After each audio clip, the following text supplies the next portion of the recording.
albatta birinchi navbatda har bir inson oldiga bitta maqsad qo'yish kerak. Maqsad bo'lmasa albatta yo'qolib qoladi, chunki har kuni bekorga o'tadi. Shuning uchun o'ylaymanki, maqsad intilish bo'lsa, harakat bo'lsa, albatta shu maqsad bilan nimaga erishadi. Eng asosiy aytmoqchi bo'lgan narsam, avvalambor sportchi bolalarga barcha kuchingizni iltimos faqatgina sport zaliga ishlating va bilingki, agar shu kuchingizni to'g'ri yo'nalishga yo'naltira olsangiz, sizdan albatta katta chempion chiqadi. Katta chempion chiqmagan taqdirda ham doimo o'z maqsadiga erishadigan odam, yetuk odam yetishib chiqadi, chunki sport bu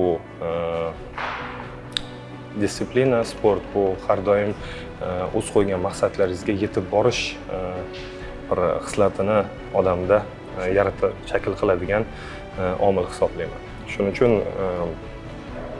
umid qilamanki, bu gaplar albatta yetib boradi va yoshlarimiz hattoki bir xayolida bo'lgan bo'lsa ham qaltis yoki boshqacha bir fikrlar albatta o'z kuchlarini sportga yo'naltiradi yoki sport bo'lmasa-da yaxshilikka va yaxshi natijalarga erishish uchun yo'naltiradi o'z kuchlarini.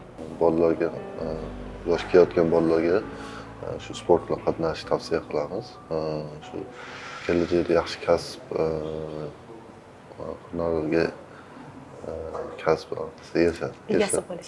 kasb egasi bo'lishiga harakat qilish mumkin. Bunaqa yomon odatlarga, yomon yo'llarga kirishishi asosiy sabablardan biri, endi ma'lum bu fikrim, bekorchilik bo'ladi. Shu yoshlarga maslahatim, bekor o'tirmasin, misol sportga borsin yoki u hunar o'rgansin. Hamma narsa shu bekorchilikdan kelib chiqadi. Shu bo'sh vaqti ko'p bo'lsa, ko'chaga chiqadi, yomon odamlarga qo'shilib ketishi mumkin o'zi bilmagan holatda. Shu asosiysi shu bekor bo'lmasin, u hunar o'rgansin, yoki sportga borsin, ingliz tilini o'rgansin, rus tilini o'rgansin. Shu maslahatim yoshlarga. Endi taklif tavsiyalarga keladigan bo'lsak, bu menimcha shu bekorchilikdan kelib chiqadi.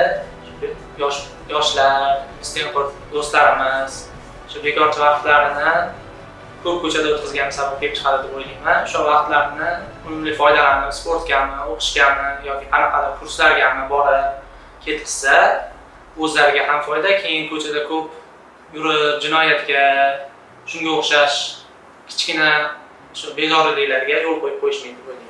Mana aziz kuzatuvchilar, hozirgi video lavhamiz orqali siz sportchilarda o'zgalarga yordam berish va altruistik motiv rivojlangani natijasida bugungi kunda yoshlarimizga o'z tajribalaridan kelib chiqqan holda tavsiya va ko'rsatmalar berganiga guvoh bo'ldingiz. Soddaroq qilib aytadigan bo'lsak, altruizm bu nima? Altruizm bu o'zgalarga yordam berish, g'amxo'rlik ko'rsatish yoki bo'lmasa ko'maklash hissining yuqori ekanligini ifodalovchi tushuncha hisoblanadi.